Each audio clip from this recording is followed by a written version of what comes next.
Modi Donald Trump से डरता है। मैं चैलेंज देता हूं प्रधानमंत्री को, बिहार में चुनाव चल रहा है, आप किसी भी पब्लिक मीटिंग में ये कह दो कि अमेरिका का राष्ट्रपति झूठ बोल रहा है, तो आप मीटिंग में, पब्लिक मीटिंग में कहो कि अमेरिका का राष्ट्रपति झूठा है, वो झूठ बोल रहा है, मैंने उसके कहने पर ऑपरेशन सिंदूर नहीं बंद किया। मैं आपको गारंटी दे रहा हूं, प्रधानमंत्री में दम नहीं है, वो इनके बात नहीं कर सकता। बिहार के किसी स्टेट में ऐसी बात नहीं कर सकता जिसको डरपोक है। ऐसा डरपोक आदमी बिहार को कभी विकास नहीं दे सकता, बिहार में छोड़ो हिंदुस्तान को कभी प्रगति नहीं दे सकता। और उल्टा ये लोग वोट चोरी करने में लगे हुए हैं। महाराष्ट्र का चुनाव चोरी किया, हरियाणा का चुनाव चोरी किया, और फिर ये बिहार का चुनाव चोरी करने की कोशिश कर रहे थे।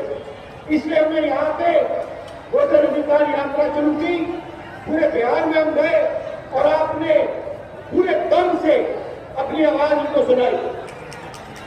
भाइयों बहनों, इनको छोड़ना नहीं है, इनको मौका नहीं देना। ये आखिरी मिनट पे मैं आपको बता रहा हूं, ये आखिरी मिनट पर आपका वोट चोरी करने की कोशिश करेंगे। और बिहार का युवा, आपको पोलिंग बूथ पे खड़ा होना है, लिस्ट देखनी है और चोरी नहीं करने देनी है। क्योंकि अगर आपने चोरी करने दी तो फिर से ये यहाँ पे नीतीश जी की 20 साल वाली सरकार बनेगी। इसीलिए आपको पूरा दम लगा के वोट चोरी रोकनी है। भाइयों बहनों, इनका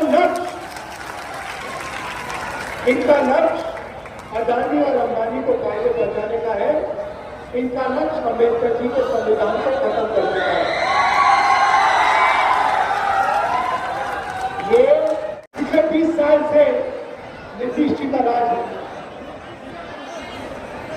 शिक्षा, स्वास्थ्य, रोजगार के लिए नीतीश जी ने क्या किया, आप मुझे बताओ। एक उदाहरण दे दो कि एक अस्पताल खोला हो, एक यूनिवर्सिटी अच्छी बनाई हो, किसी को रोजगार दिया हो, आप बता दो उदाहरण से। कुछ नहीं। लंबे लंबे भाषण होते, नरेंद्र मोदी जी आते हैं, विकास की बात करते हैं, और फिर यमुना के सामने स्पेशल तालाब बनाया जाता है, साफ पानी का तालाब नरेंद्र मोदी जी के लिए बनाया जाता है। उसमें नरेंद्र मोदी जी स्नान करेंगे और बाकी देश गंदी यमुना को देखते रहेंगे।